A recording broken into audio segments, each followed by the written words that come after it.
ഈ ഒരു തെരഞ്ഞെടുപ്പിലുണ്ടായത് പരാജയം അപ്രതീക്ഷിതമാണ് എന്നും തിരുത്തലുകൾ വരുത്തി പാർട്ടി തിരിച്ചു വരുമെന്നതാണ് അദ്ദേഹം പറഞ്ഞിരിക്കുന്നത്. എന്തൊക്കെയാണ് മറ്റു വിവരങ്ങൾ? പ്രതീക്ഷിതം എന്ന് തന്നെയാണ് പാർട്ടി സംസ്ഥാന സെക്രട്ടറി എം.വി. ഗോവിന്ദൻ മാസ്റ്റർ ഇപ്പോൾ പറഞ്ഞിരിക്കുന്നത്. അദ്ദേഹം പ്രധാനപ്പെട്ട ഒരു കാര്യം പറഞ്ഞത് ഇതുമായി ബന്ധപ്പെട്ട് ഇടതുമുന്നണിയിലും ഒപ്പം തന്നെ പാർട്ടിക്കുള്ളിലുമൊക്കെ തന്നെ വലിയ തരത്തിലുള്ള തിരുത്തലുകൾ വരുത്തി പാർട്ടി തിരിച്ചു വരും എന്നുള്ളതാണ്. അതുപോലെ തന്നെ അടുത്ത വരാൻ പോകുന്ന മെയ് ജൂൺ മാസങ്ങളിൽ പാർട്ടിയുടെ എല്ലാ ഘടകങ്ങളിലും ഇത്തരത്തിൽ പാർട്ടിക്ക് ഉണ്ടായ അല്ലെങ്കിൽ പരാജയ കാര്യങ്ങളെക്കുറിച്ച് വലിയ തരത്തിലുള്ള ചർച്ചകൾ ഉണ്ടാകും.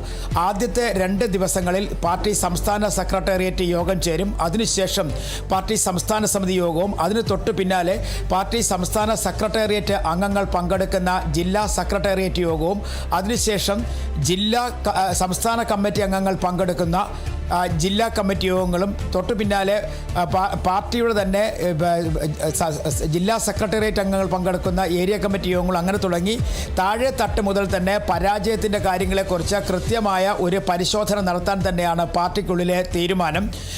നിലവിലെ സാഹചര്യത്തിൽ ഈ അപ്രതീക്ഷിത പരാജയത്തെക്കുറിച്ച് അന്വേഷിക്കുവാനും പഠിക്കാനും പാർട്ടി തയ്യാറായിരിക്കുന്നു എന്ന് തന്നെയാണ് എം.വി. ഗോവിന്ദൻ മാസ്റ്റർ പറഞ്ഞത്. വളരെ ചുരുങ്ങിയ സമയം കൊണ്ട് തന്നെ അദ്ദേഹത്തിൻ്റെ വാർത്താ സമ്മേളനം അവസാനിപ്പിക്കുകയും ചെയ്തിരിക്കുന്നു.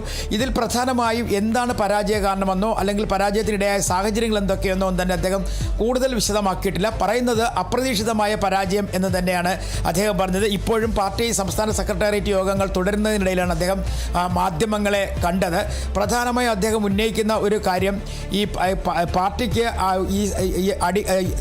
എങ്ങനെ അടിപതറി അല്ലെങ്കിൽ കാലിടറാൻ ഉണ്ടായ സാഹചര്യം അത് എങ്ങനെയാണെന്നുള്ള ഒരു കൃത്യമായൊരു വിലയിരുത്തലുണ്ടാകും. വിലയിരുത്തൽ നടത്തിയതിനു ശേഷം പാർട്ടി തിരിച്ചു വരിക എന്ന് പറയുമ്പോൾ സാധാരണഗതിയിൽ കേരളത്തെ സംബന്ധിച്ചിടത്തോളം ഓരോ 5 വർഷം കഴിയുമ്പോഴും ഭരണമാറ്റം ഉണ്ടാകുന്ന പതിവുണ്ട്. അടുത്ത 5 വർഷത്തിന് ശേഷം അടുത്ത പ്രാവശ്യം CPIM അതുപോലെ തന്നെ ഇടതുമുന്നണി തിരിച്ചു വരും എന്നുള്ള ഒരു പ്രതീക്ഷ കൂടി അദ്ദേഹം പങ്കുവെച്ചുകൊണ്ടാണ് വാർത്താ സമ്മേളനം അവസാനിപ്പിച്ചിരിക്കുന്നത്. എന്തായാലും പരാജയവുമായി ബന്ധപ്പെട്ട കൂടുതൽ കാര്യങ്ങളെക്കുറിച്ച് ചർച്ച ചെയ്യാനോ വിലയിരുത്താനോ നിലവിൽ വാർത്താ സമ്മേളനത്തിൽ അദ്ദേഹം തയ്യാറായില്ല. പകരം പാർട്ടി പരിശോധിക്കും അതുപോലെ തന്നെ ഏത് തരത്തിലുള്ള ഒരു പരിശോധനയ്ക്കാണ് പാർട്ടി തയ്യാറാകുന്നതും എന്നുള്ള കാര്യങ്ങൾക്കപ്പുറത്തേക്ക് എം.വി. ഗോവിന്ദൻ മാസ്റ്റർ ഒന്നും തന്നെ മാധ്യമപ്രവർത്തകരുമായി പങ്കുവച്ചില്ല. പക്ഷേ ഇതിനിടയിൽ 1-2 കാര്യങ്ങൾ അദ്ദേഹം സൂചിപ്പിച്ചത് ഈ സർക്കാർ അധികാരത്തിൽ വരുന്നതിന് മുമ്പ് തന്നെ ചില നീക്കങ്ങൾ സർക്കാരിൻ്റെ ഭാഗത്ത് നിന്ന് ആരംഭിച്ചിരിക്കുന്നു. അത് ജനാധിപത്യപരമല്ല. പ്രത്യേകിച്ചും സഹകരണ വകുപ്പുമായി ബന്ധപ്പെട്ട് ചില ട്രാൻസ്ഫർ ഓർഡറുകൾ അധികാരത്തിൽ വരുന്നതിന് മുമ്പേ തയ്യാറായി കഴിഞ്ഞിരിക്കുന്നു. ഈ സംബന്ധിച്ച കാര്യങ്ങൾ പരിശോധിക്കുമെന്നും അദ്ദേഹം പറയുന്നുണ്ട്. എന്തായാലും ഈ തോൽവിയെ കൃത്യമായും CPIM അംഗീകരിച്ചിരിക്കുന്ന തരത്തിൽ തന്നെയാണ് അദ്ദേഹം പറഞ്ഞു വെക്കുന്നത്. കാരണം അപ്രതീക്ഷിതമായ തോൽവി. പക്ഷേ തോൽവിയുമായി ബന്ധപ്പെട്ട കാര്യങ്ങളെക്കുറിച്ച് അദ്ദേഹം ഒന്നും തന്നെ സംസാരിച്ചിട്ടില്ല. പിന്നീട് വളരെ കൃത്യമായി അദ്ദേഹം പറയുന്നുണ്ടായിരുന്നു ഈ പരാജയ കാര്യങ്ങൾ കൃത്യമായി LDFിലും അതുപോലെ തന്നെ പാർട്ടിക്കകത്തും വലിയ തരത്തിലുള്ള പരിശോധനകൾ വരുത്തും. ജനങ്ങൾക്ക് പറയാനുള്ളത് കേൾക്കും. അതിനുശേഷം തിരുത്തലുകൾ ആവശ്യമായ സ്ഥലങ്ങളിൽ തിരുത്തലുകൾ വരുത്തും. ആ തിരുത്തലുകൾ വരുത്തിയതിന് ശേഷം പാർട്ടി വളരെ ശക്തിയോടുകൂടി തന്നെ തിരിച്ചു വന്നിട്ടുണ്ട്. ഇതേ സംഭവങ്ങൾ തന്നെ നേരത്തെയും ഉണ്ടായിട്ടുണ്ട്. വലിയ തരത്തിലെ പരാജയങ്ങൾ ഉണ്ടായിരുന്നുണ്ട്. ആ സമയങ്ങളിലൊക്കെ തന്നെ പാർട്ടി ഇതുമായി സംബന്ധിച്ച് വലിയ തരത്തിൽ ഉള്ള പഠനങ്ങൾ നടത്തിയിരുന്നു. അല്ലെങ്കിൽ പാർട്ടി വിലയിരുത്തലുകൾ നടത്തിയിട്ടുണ്ട്. ആ വിലയിരുത്തലുകൾക്ക് ശേഷം പാർട്ടി വലിയ തോതിൽ തന്നെ മടങ്ങി വന്ന ചരിത്രവും കേരളത്തിൽ ഉണ്ട്. നിലവിലെ സാഹചര്യത്തിൽ അത്തരത്തിൽ ഒരു വിലയിരുത്തൽ നടത്തും. താഴെ തട്ട് മുതൽ തന്നെ പാർട്ടിയുടെ ഏത് നിലപാടുകൾക്കാണ് തെറ്റുപറ്റിയത് അല്ലെങ്കിൽ എന്ത് തെറ്റാണ് സംഭവിച്ചിരിക്കുന്നത് എന്ന കാര്യത്തെക്കുറിച്ച് ശക്തമായ തരത്തിൽ ഒരു വിലയിരുത്തൽ ഉണ്ടാകുമെന്നും എം.വി. ഗോവിന്ദൻ മാസ്റ്റർ പറഞ്ഞിരിക്കുന്നു.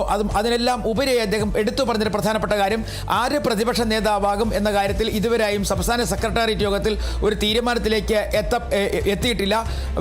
വരും ദിവസങ്ങളിൽ സംസ്ഥാന സമിതി യോഗം ഉൾപ്പെടെ ചേരാനിരിക്കുന്ന ഒരു സാഹചര്യമുണ്ട്. അതുകൊണ്ട് തന്നെ അതിനുശേഷം മാത്രമായിരിക്കും ഒരു പക്ഷേ പ്രതിപക്ഷ നേതാവിൻ്റെ കാര്യത്തിൽ ഒരു അന്തിമ തീരുമാനത്തിലേക്ക് എത്തുക. നിലവിലെ സാഹചര്യത്തിൽ എന്തായാലും അപ്രതീക്ഷിതമായ തോൽവി എന്ന് തന്നെയാണ് CPIMന്റെ വിലയിരുത്തൽ.